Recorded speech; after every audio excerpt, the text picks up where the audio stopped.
Bom dia, meus queridos. Hoje um dia complicado para a professora, que hoje a mãezinha dela, se tivesse viva, dia 12 de março, estaria completando 80 anos.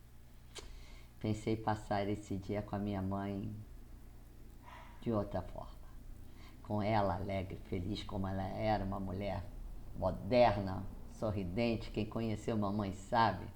Adorava contar piada, feliz da vida. Era uma mulher extremamente feliz. E, infelizmente, Deus assim o quis, mas tenho certeza que ela está fazendo uma alegria, uma bagunça lá no céu, tenho certeza disso. E tenho também certeza que ela não queria ver a família dela triste nesse dia.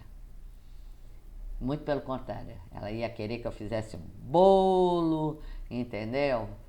Comemorasse, lembrasse dela como ela era, feliz, sorridente, alegre. Mas eu tô tristinha pra caramba.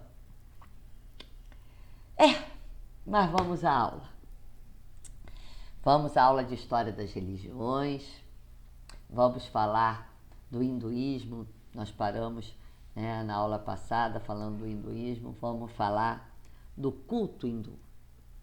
Os atos da vida dos hindus vão ser revestidos de um caráter sagrado e devem obedecer ritos muito precisos, tanto os ritos de caráter público como também ritos de caráter privado. A oração deve ser feita pelo menos 2 vezes ao dia, ao nascer e ao pôr do sol. Recitam-se os textos dos Vedas e oferecem flores e fogo à divindade. Aqui se prestam homenagem, porque tem várias divindades, então cada um vai prestar homenagem a uma divindade à sua escolha. Existem os brahmanes, que são os sacerdotes que vão consagrar a sua vida aos deuses. Esses são chamados de brahmanas.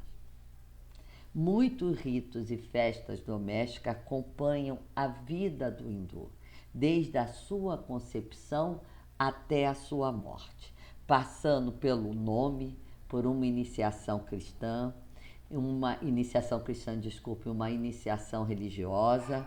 Entre os 8 e 10 anos é porque a gente pode comparar com o cristianismo, que é a nossa primeira Eucaristia. Então, eles também têm o dom do nome se refere ao nosso batismo, né? A iniciação religiosa também começa na mesma época em que a nossa iniciação religiosa também começa, que é a catequese infantil, que também começa por essa idade, 7, 8 anos. Depois tem o casamento, que é pra gente também um sacramento, né? Então ali, durante a vida, eles também fazem as suas festas e os seus ritos. Vamos falar um pouco dessas festas, porque são muitas festas. Uma religião com tantos deuses, né? Você imagina, são festas inumeráveis. Mais de 40 festas anuais, variando segundo as regiões.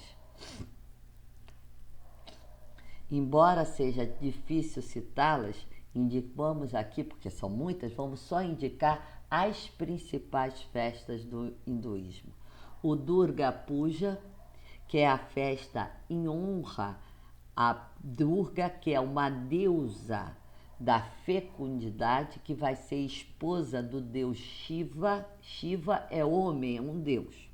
Celebra-se em outubro a festa da deusa Durga e também em novembro. São 10 dias de procissão. A gente às vezes, né, acha que uma procissão cansa, né? Você vê, são 10 dias de procissão e cerimônia nos templos que vão ser da deusa Durga ao longo de toda a Índia.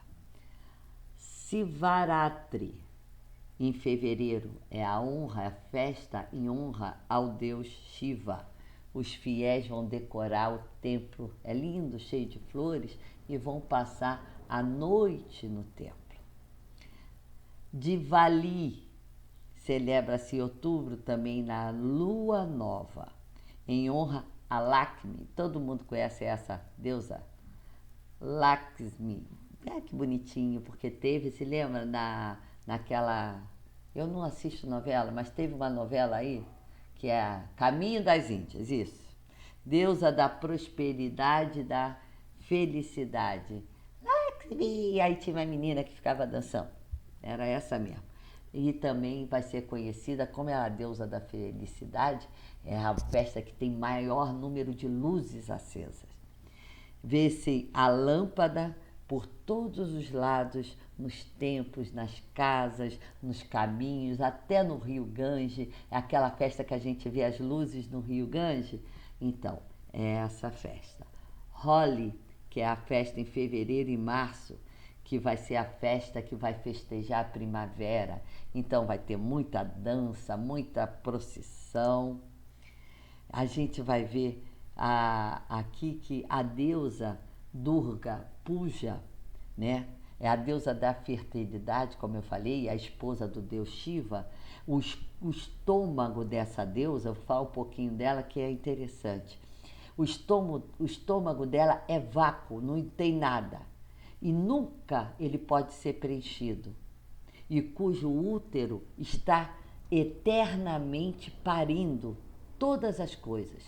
Um rio de sangue de oferenda decapitadas tem fluído contínuo por milênios através dos canais abertos para desenvolver esse sangue vivo, porque o sangue vai ser fonte da energia. Então eles tiram a cabeça dos animais e chupam o sangue, vão passando e se cobrem com sangue, porque isso quer dizer que eles vão ter continuamente vida, porque sangue é vida. Para os judeus também sangue é vida. Então a gente vê que tem muitas coisas que são similares, tá? A gente vai vendo que a deusa da fertilidade, a gente vai ver que tem as luzes, é tão bonito.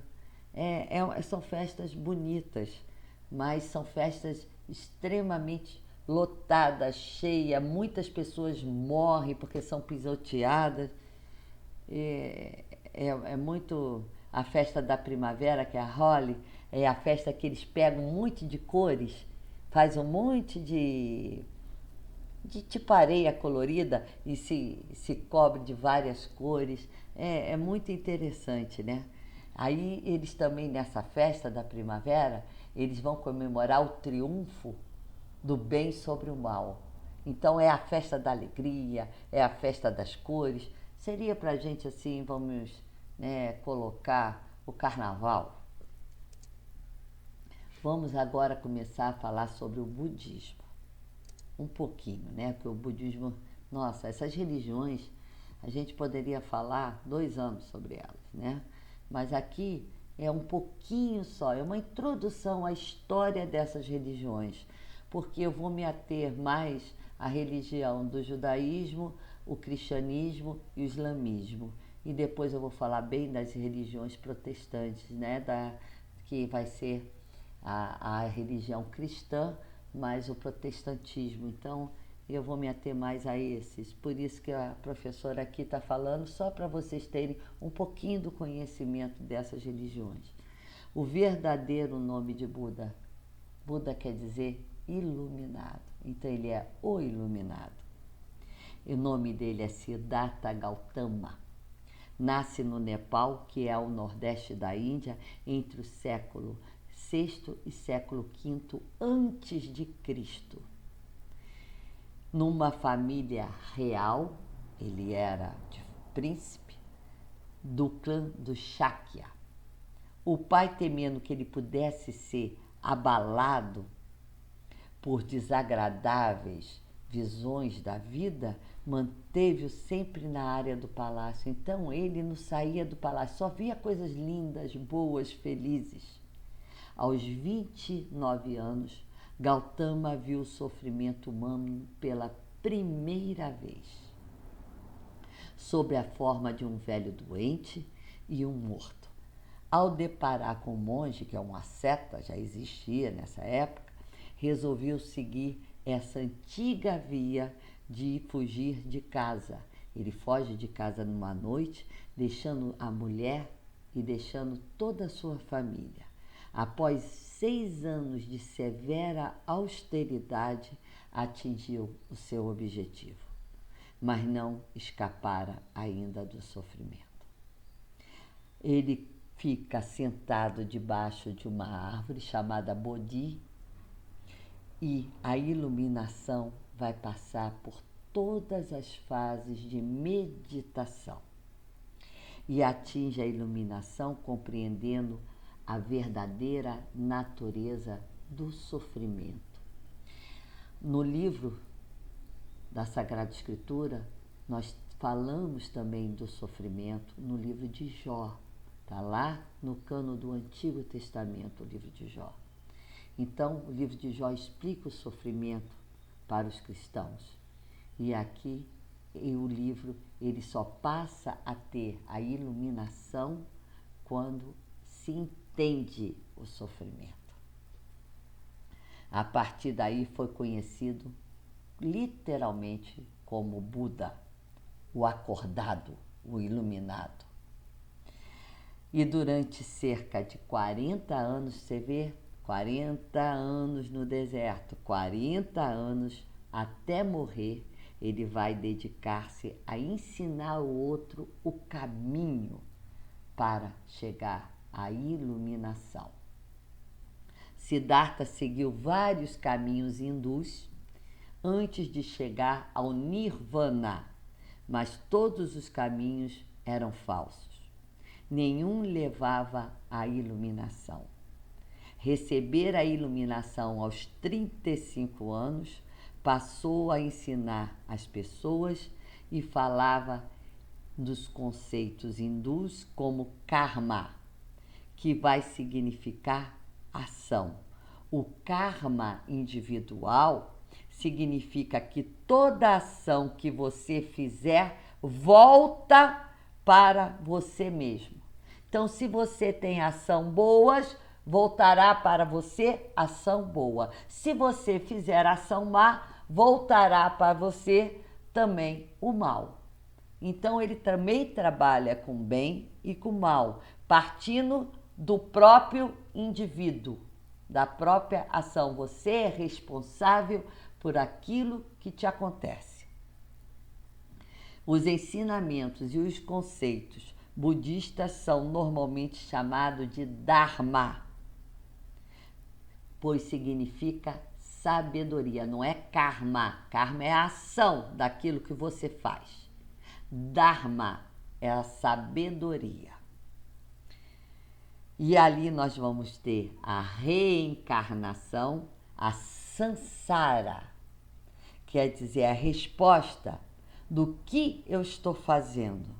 É o processo, é uma tendência de ficar criando mundos e depois mudando para dentro deles. À medida que o mundo vai se desintegrando, você cria um outro e lá se instala. É a samsara, é a reencarnação, é a roda da vida. E Nirvana, ele vai pregar o Nirvana, que é a iluminação, que é você chegar num estado total de tranquilidade, você está iluminado, tranquilo, em paz. E ele vai pregar essa doutrina até a sua morte. Buda vai ensinar o crescimento espiritual, porque só assim pode-se chegar à felicidade. Aconselhava os seus discípulos a viver mediante 4 nobres verdades. O caminho do meio, que é o caminho do equilíbrio. E o equilíbrio eu só consigo se eu supero o meu egoísmo. O caminho da temporalidade, que a gente busca essa completude, mas isso eu só consigo depois que eu deixo de ter cobiça, de ter orgulho. Então é um caminho, o caminho do budismo é dificílimo, dificílimo. O despreendimento, fala do desejo egoísta que as pessoas têm em buscar o mundo externo e com isso, quando eu busco só o que está fora de mim, eu só encontro egoísmo, eu só encontro tristeza, porque não me completa como pessoa humana. E com isso vai me trazer o sofrimento, que é o quarto. E eu só paro de sofrer a partir que eu aceito o meu caminho, que eu tenho equilíbrio, que eu deixo de ser egoísta e que eu me desprendo dos meus bens materiais. Então, o objetivo do budismo é chegar ao nirvana, que vai significar apagar o fogo da saudade, o fogo do apego. Eu não posso ter apego por nada nesta vida. E com isso eu fujo do sofrimento e fujo da dor.